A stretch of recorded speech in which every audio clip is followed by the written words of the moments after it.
A 26-year-old mom named Sara Ebersole finished her work shift, sent a few texts, and then got into a truck with two men that she barely knew. Hours later, her phone activity suddenly stopped, but things took an even more concerning turn when her phone was erased and wiped completely clean. It was almost as if someone didn't just want her gone, they wanted every trace of her gone too. Witnesses gave a description of a man who doesn't match the last person that she was last seen with, and someone later admitted that she may have been carried out unconscious. The last confirmed person to see her alive lied about everything, and what investigators would uncover next doesn't just point to one suspect, it suggests that multiple people may know exactly what happened that night, and they've all stayed silent ever since.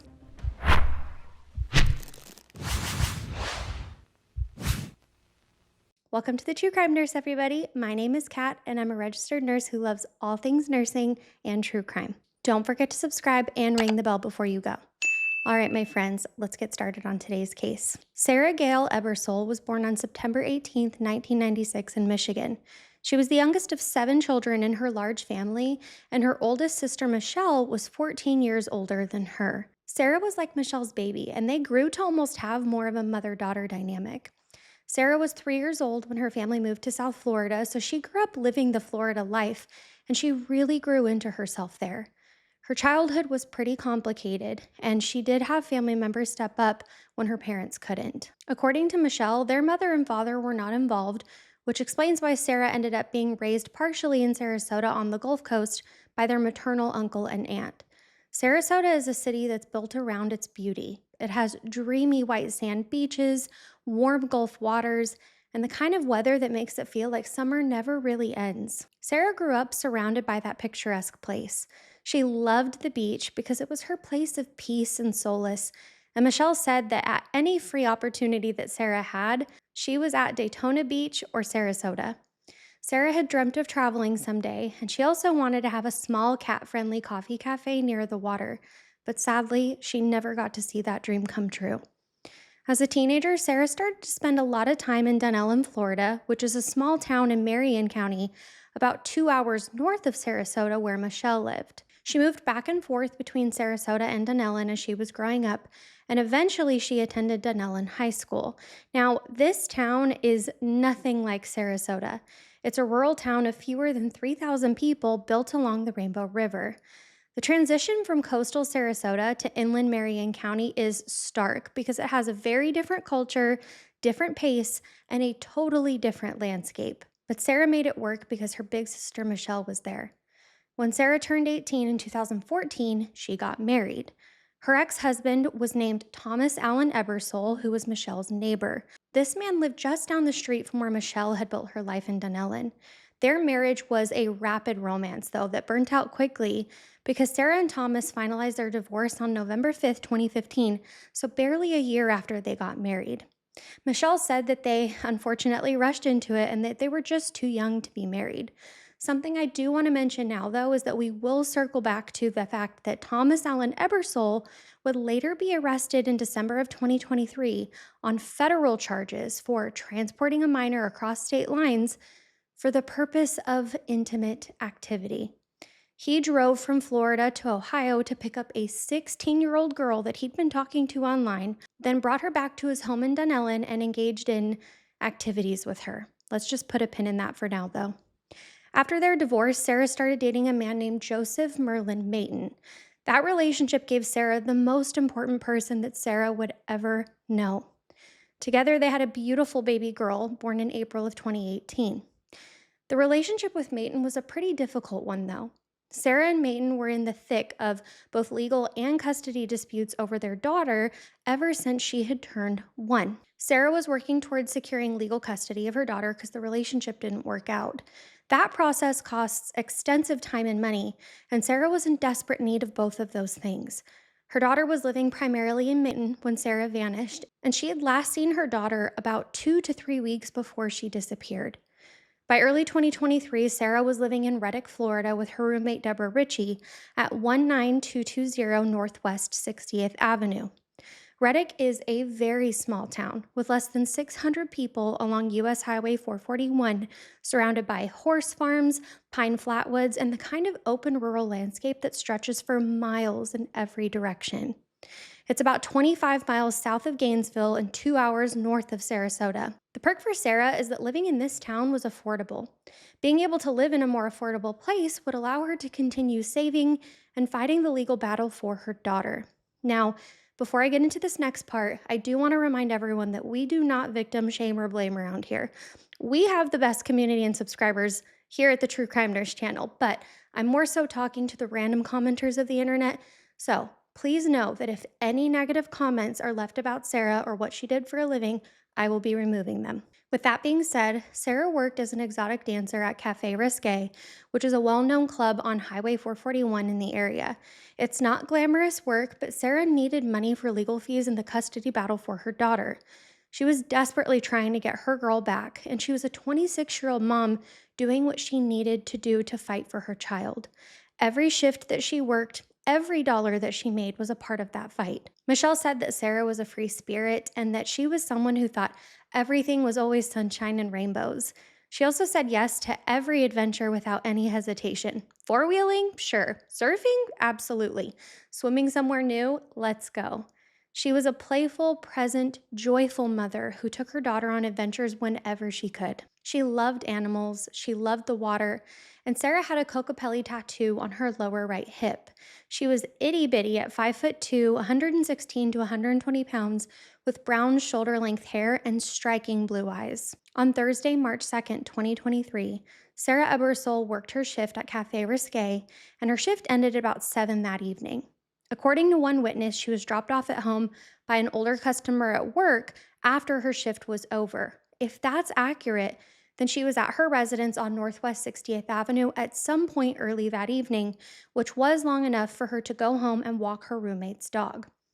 Her roommate, Deborah Ritchie, was out of town on that specific day, which means that Sara was home alone, and this is also why she was taking care of her roommate's dog. At around 7 when she got off, Sara sent Michelle a text asking if she was available to give her a ride home from work, so she was still trying to figure out how she was going to get home afterwards. Maybe the customer volunteered to give her a ride while she was texting with her sister, but either way, Michelle was not available and she told Sara that she was sorry. Sara told her sister, no worries, that's okay, and that she would figure it out. 15 minutes later, so at 7:50 p.m., Sara sent another text to Michelle, but this time it wasn't about a ride. She asked Michelle to say hi to her kids and that she loved them. That was it. We know nothing about the time window between 7:50 and 10 that night, but at about 10 o'clock, Sara was at a gas station. The Circle K at 17980 North Highway 441 has surveillance cameras, and those cameras captured the moment that everything changed. Sara Ebersole walked out of that Circle K wearing a white tank top and a black skirt and got into a black pickup truck with two men that she barely knew, at least casually, and they were Leonard Anderson and James Robinson, also known as Bubba. 10 minutes later, Sara and one of the men, specifically Robinson, stopped at another gas station further up the road where Sara took a selfie with him. She didn't seem to be afraid of this new friend or that she was in distress in any way. She was doing what she usually did because remember, she was very spontaneous and adventurous. Going out with people that she may have just met wasn't out of character for her at all. At 10:11 p.m., Sara sent her final text to Michelle. She told her sister that she was getting into a random truck with some cowboys and that she hoped that they would take her on a ride. This was so Sara. She was being light, playful, and a little adventurous. She even seemed excited. She had no reason in that moment to feel anything else, so Michelle wasn't really worried when she received that text. Then Anderson and Robinson drove Sara a short distance north along Highway 441 to where Robinson lived, so about a mile or two up the road. They pulled up, got out, and that's when the night began. Sara arrived at 18080 North Highway 441 somewhere between 10 and 10:30. The house was split into two parts, and it's described as a wooded property. Robinson lived on one side, and his roommates, James Schaller and Tisha McDermott, lived on the other side. Nothing seemed off at the beginning of the night, and Sara was having a good time, taking pictures and videos. Her phone stayed active the whole time, and she seemed to be behaving as she normally would. At about 1:24 in that morning, though, so now on March 3rd, Robinson picked up his phone and texted a man named Tyrone Mormon. He told Mormon that there was a woman there named Sara at the house hanging out with them. Then he asked Mormon if he wanted to come meet her, and he said yes. Mormon got into his blue Hyundai Sonata, which is actually his girlfriend Shayla Richardson's car that they shared, and then he drove 15 miles south from Mechanipe to Reddick. This immediately strikes me as odd that Tyrone Mormon has a girlfriend, one, and that Robinson thought to text him to come meet up with a random girl. Let me know if you found that strange too. Sara had no say in this random man coming over because she didn't even know about it. Sara's phone remained active throughout the night though. Then, at about 2:40 that morning, something changed. Sara was watching YouTube on her phone until about 2:40, but that is the last confirmed moment of Sara being on her phone. After that, things took a bizarre turn. Someone accessed her account and deleted her search history, including everything that she'd looked up, everything that she'd watched, and everything that might have told investigators about what she was doing in her final moments. Then, someone attempted to reset her Snapchat password, which triggered a reset email. After that, her phone was wiped entirely, as in factory reset and completely cleared. That is incredibly concerning. Between 2:40 and 4 that morning, something was done to Sara's phone by someone who had access to it. Sara was not the person who did this. If she chose to step away from her phone voluntarily, she wouldn't have deleted her activity, reset all her accounts, and then wiped her device clean. At 4 that morning, on March 3rd, 2023, Tyrone Mormon then left the property with Sara Ebersole in his vehicle. This is confirmed by his cell phone data on Mormon's phone. He drove away from the rural Reddick property in his girlfriend's blue 2017 Hyundai Sonata, but Sara was never seen or heard from again. Sara Ebersole's roommate, Deborah Ritchie, noticed that Sara didn't come home on the morning of March 3rd, so she reached out to Michelle because she became worried. Michelle started calling Sara, but every time she called, it went straight to voicemail. This was not like Sara at all. Michelle immediately went to the Marion County Sheriff's Office to report her sister missing, and she was told that she needed to wait an entire week. The first 24 to 72 hours of a missing persons case are the most critical period of time in an entire investigation. This is the window when physical evidence is fresh, witnesses' memories are clear, and the person, if they're still alive, is most likely to be found. Those hours were not used in the way that they should have been, though. Deborah Ritchie ended up filing the missing persons report after Michelle was turned away. Deputy Kay Turner responded to their residence at 19220 Northwest 68th Avenue. He conducted a search of Sara's house and documented several critical findings. Sara's bed seemed to be untouched, so she hadn't slept in it since the night of March 2nd. A shoe that she had been wearing that night that she left was found inside her home, which told the officer that she had been home at some point during that evening before the Circle K trip. Her toothbrush and makeup were also missing, so she was possibly planning to spend the night somewhere, but there were no signs of forced entry or a struggle at all. The money that Sara had earned on her shift, which was about $1,000 cash, was also missing from the home. Her clothes from that night were not there, though. The case was opened on March 5th, 2023, so 2 days after Ritchie's report. Detective Ryan Stith of the Major Crimes Division was assigned to the case 10 days after that. So, by the time a dedicated investigator was working Sara's case, at least 12 days had passed since she was last seen. 2 weeks is a very long time. In missing persons cases involving potential foul play, 2 weeks can mean the difference between finding them or not. The Marion County Sheriff's Office didn't make Sara's disappearance public until March 31st, 2023, so 28 days after she vanished.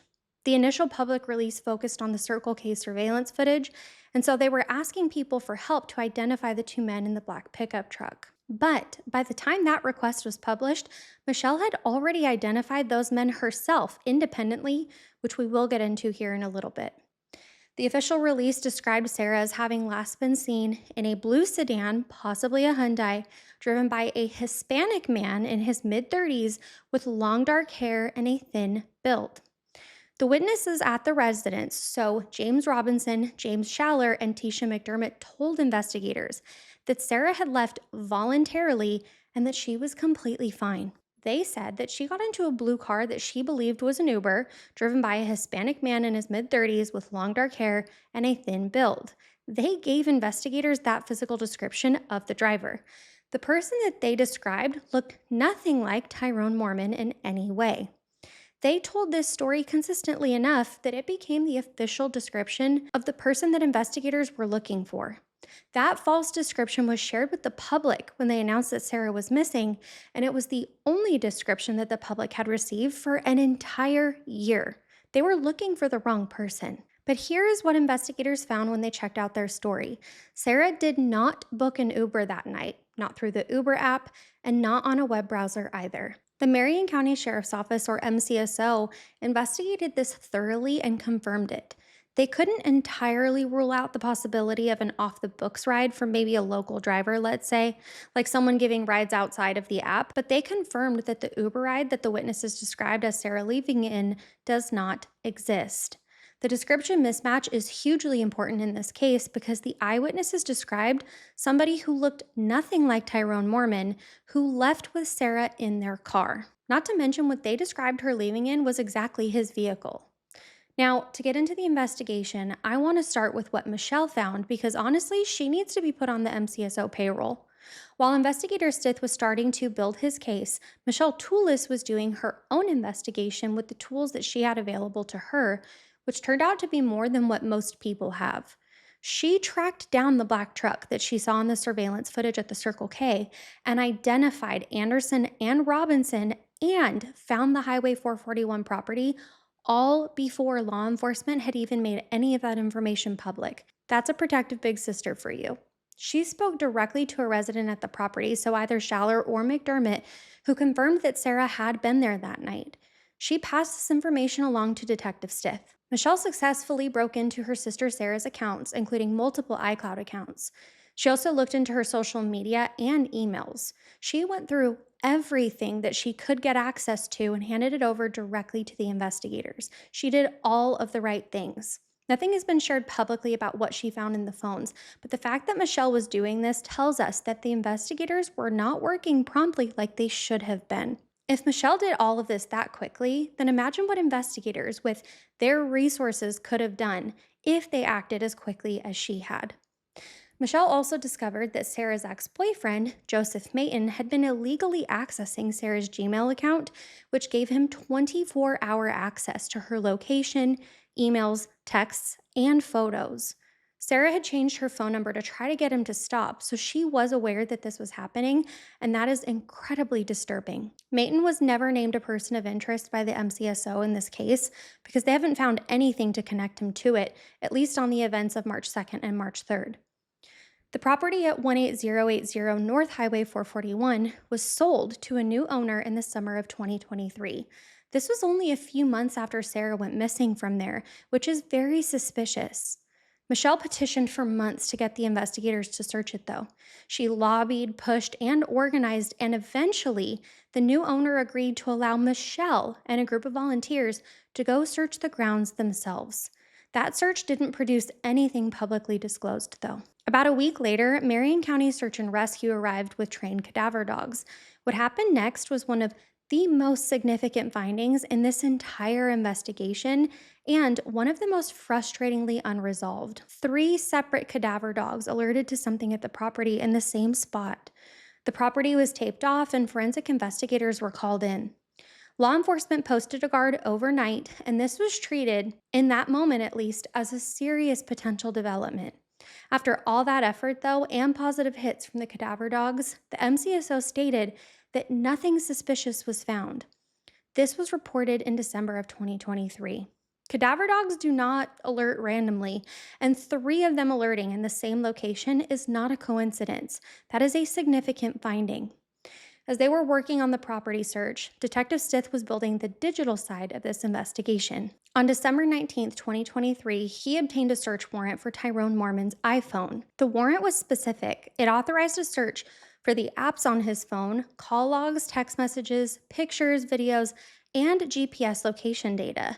This was a comprehensive digital forensics warrant, and it targeted everything that phone could contain about Mormon's movements, messages, and activities on the nights of March 2nd leading into March 3rd. When detectives went to serve that warrant, though, Mormon told them that he had broken his phone and thrown it away. This was a lie. A witness came forward and told investigators that Mormon still had the phone. Because of the lie, Stith obtained a second warrant, but this one authorized a search of Mormon's home at 6495 Northwest 223rd Street in Micanopy. Detectives drove to his address and immediately noticed the blue 2017 Hyundai Sonata, which is the same car documented in this investigation since the very beginning, and it was parked at his property. Mormon immediately gave up the charade and surrendered his phone. If he would lie about this, though, what else could he be lying about? Tyrone Mormon was arrested on December 20th, 2023, on a charge of providing false information to law enforcement. He was booked into Marion County Jail, and the following day, he posted a $10,000 bond and was released on December 21st. Data on the turned over phone placed Mormon and Sara together at the 24-hour convenience store in the northwest part of Marion County in the early morning hours of March 3rd.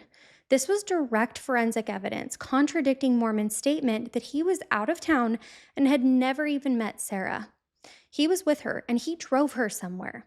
The question that cell phone data cannot answer, though, is where he went after that store. Did he shut his phone off and that's why it stopped tracking his location? The MCSO made a public statement in November 2023 because social media and the community grew increasingly concerned about the status of Sara's investigation and the way that their department was handling it. In a Facebook post that Detective Stith and the department wrote, they said, "That night, sometime after midnight, Sara either left the residence alive or she didn't. If Sara didn't leave that residence alive, it means that something happened to her while she was there and that the story of the Uber driver was completely fabricated to send detectives down a rabbit hole." They were admitting that they believed the Uber story was completely made up deliberately by the people at that house to mislead the investigation. That is a direct accusation to the people present in the home. They also confirmed that Sara did not book an Uber that night. Things took another complicated turn, though, because James Robinson died of a drug overdose on May 18, 2024, when he was only 35 years old. He cannot face charges, he can't testify, and he can't be asked to clarify or expand on what happened that night. But between Sara's disappearance and his death, James Robinson made a series of statements to Michelle Toulis, and these statements are the closest thing that we could possibly get to a statement about what actually happened that night. Michelle recorded all of this on video. His alleged words were that he and Tyrone Mormon, quote, "carried my sister out in an unconscious state by arms and legs to Tyrone's vehicle," end quote. Robinson also allegedly said that he gave Marion County Tyrone Mormon's name when they first talked to him about Sara. He told them that he drove her and that he helped carry her to the car. If Robinson's story is true, it means that Sara was not conscious when she got into Mormon's car, so that whole story about her leaving with him voluntarily was a deliberate lie. It means that Robinson, Mormon, and the others at that house were coordinating a cover-up, but why if they're innocent? Law enforcement hasn't confirmed Robinson's recorded story, but Michelle has shared it repeatedly, and it is consistent with the other evidence in the case, specifically the phone wipe, the cadaver dog alerts, and Tyrone Mormon's pattern of lies. On the 1-year anniversary of Sara's disappearance, MCSO announced that they named Tyrone Mormon as a person of interest formally in this case. These are the reasons why. Robinson's text message to Mormon at 1:24 on the morning of March 3rd, Mormon's arrival at the Reddick property in the blue Hyundai, and then him leaving with Sara at 4, and the cell phone data placing them together at the convenience store. The MCSO asked the public, where did Tyrone Mormon take Sara?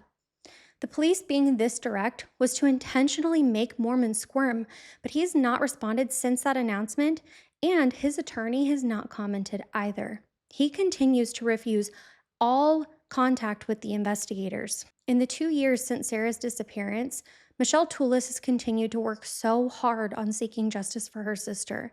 She created a GoFundMe called Bring Sara Home, Billboard Campaign Fund and Awareness. I will link it if I can find it. She petitioned for updated missing persons flyers and filed for custodianship for Sara's daughter, but sadly, she lost. In April 2025, Michelle organized a peaceful protest on the median of US Highway 441 in McCanopy near the area where Mormon was living when Sara disappeared. Community members put up photos of Sara to call on Mormon to cooperate with law enforcement, but unfortunately, none of these efforts have worked yet. He still remains silent. In late 2025, an anonymous donor significantly increased the reward in this case, bringing it to $35,000 for any information on what happened to Sara. Someone in Marion County or someone connected to the people who were at the house on the nights of March 2nd and 3rd knows something. That reward exists because the people who loved Sara believe that the person is still out there. Robinson's statements are a great place to start. Now, I want to spend some time looking at the theories out there and why some may or may not hold any weight. Then we will touch on legal proceedings after that. The first theory is that Sara was killed at the Highway 441 home before she was put into Tyrone Mormon's car. The evidence that supports this theory is the 3 cadaver dogs alerting at the property.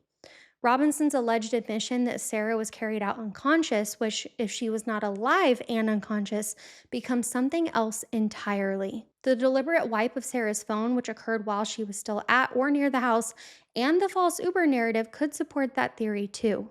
If something happened to Sara at that house, like if she had died there, let's say, or was fatally harmed there, the logical next question is how? Involuntary drugging leading to a potential overdose is one possibility, but violence is another. Her phone being wiped at 2:40 right after Sara was watching a YouTube video suggests that someone at the scene became aware that she was watching something on her phone that needed to be erased. Under that theory, the Mormon connection could mean that he arrived and found a situation that was already out of control, or he arrived and was the cause of what happened to Sara. The cadaver dog alerts at the property keep this theory alive regardless of what the cell phone data about Mormon tells us, because the dogs alerted before Mormon's role was even publicly talked about. Another theory is that Sara was alive when she left the property, and that Mormon is responsible for what happened after she left. This seems to be what the MCSO has focused on the most. If Sara was alive, possibly conscious and incapacitated, then when Mormon drove her to the convenience store in northwest Marion County, that's when something bad may have happened. Mormon is the last confirmed person to have been with Sara before she disappeared entirely. Was she under the influence and passed accidentally maybe in his car, so he panicked and dumped her body somewhere? Did he hurt her and get rid of her and the evidence? A lot of this is built around Mormon's own behavior because he immediately lied to the investigators. If nothing nefarious happened, then why lie? He initially denied even knowing Sara, said that he was out of town, and then lied about destroying the phone. A person who has nothing to hide does not need to lie. His behavior from the moment that investigators first contacted him has been the behavior of someone who is afraid of what the real truth will reveal. Additionally, he has chosen to stay silent and refuses to cooperate, and in my opinion, that's sketchy. Marion County is a large rural county, and there are thousands of acres of undeveloped land, swamps, pine forests, and isolated properties. If Sara's remains are still in Marion County or in one of the counties along the routes that Mormon would have been traveling, finding them without active cooperation from him is going to be a massive undertaking. Of course, best case scenario would be finding Sara alive, but Michelle has said that she knows deep down that her sister is gone, and that is devastating. The most important question of all is the one that no one has an answer to right now. Where is Sara? Marion County is made up of over 1,600 square miles. Ocala National Forest is one of the largest national forests in the eastern United States, and it covers more than 600 square miles by itself southeast of Reddick. There are rivers, swamps, sinkholes, and tens of thousands of acres of pine flatwoods in every direction. Searching this amount of terrain would seem like an uphill battle, to say the very least. Sara would never go this long without reaching out to her daughter, to Michelle, and to the people that she loved. 2 years of silence from a woman who texted every day and fiercely loved her daughter is not a voluntary disappearance. She didn't up and leave to start a new life somewhere else. No charges have been filed against James Schaller, Tisha McDermott, or Leonard Anderson. James Robinson would have been included in that list, as I mentioned earlier, but he did pass away. It is possible that investigators haven't found sufficient evidence to support charges against these people, though. It's also possible that investigators are still building this case, or that the death of Robinson, who was clearly the most willing to talk, negatively impacted the investigation somehow. After Sara disappeared, though, Michelle applied for custodianship of Sara's daughter, but she lost. The little girl has remained with her father, Joseph Mayton, ever since. Sara's daughter turned 5 without her mother in April of 2023, so 1 month after Sara disappeared. She's 7 now. She's growing up without knowing what happened to her mother, and no child should have to live a life without having any kind of closure on what happened to their parent. The investigation into Sara Ebersole's disappearance is still active. Detective Stith is still assigned to the case, and the $35,000 reward still remains available. The MCSO shared that they're partnering with federal agencies to expand the investigation beyond Marion County, though. In early 2024, forensic analysts stated that they re-examined digital evidence from Sara's phone using enhanced data recovery techniques, but they haven't shared any of those findings. Sara Gail Ebersole was only 26 years old when she went missing. She was a free spirit who said yes to everything that life offered her, and she was a mother who was fighting so hard to get her daughter back. Michelle Toulis has said that this is a living nightmare, and she's right. Nobody should have to live their life in a state of constant worry and limbo in this way. It's also a nightmare for Sara's daughter, who's going to grow up with questions that she may never have answers to. If you know anything about what happened to Sara Ebersole, even a single detail that you may think is insignificant, please call. I will add all of the MCSO contact information in the description box down below. Thank you so much for listening to Sara's story today, and of course for hanging out with me. I wish I could remember who suggested today's case, so if you're watching, please let me know down in the comments. I did see that one comment suggesting Sara's story and how hard her sister's been fighting for her. Then I saw 2 separate Reddit posts about sharing more information, and that was my sign that I knew I needed to cover today's story. I, of course, pray for Sara's family and that they get the answers that they deserve. I'm starting to research some cases for when baby boy gets here, by the way, so drop me some case recommendations down below too. Please make sure to do some self-care this week, nurse's orders, and don't forget to drop me a butterfly in the chat if you made it this far into today's video. I will see you next time. Bye.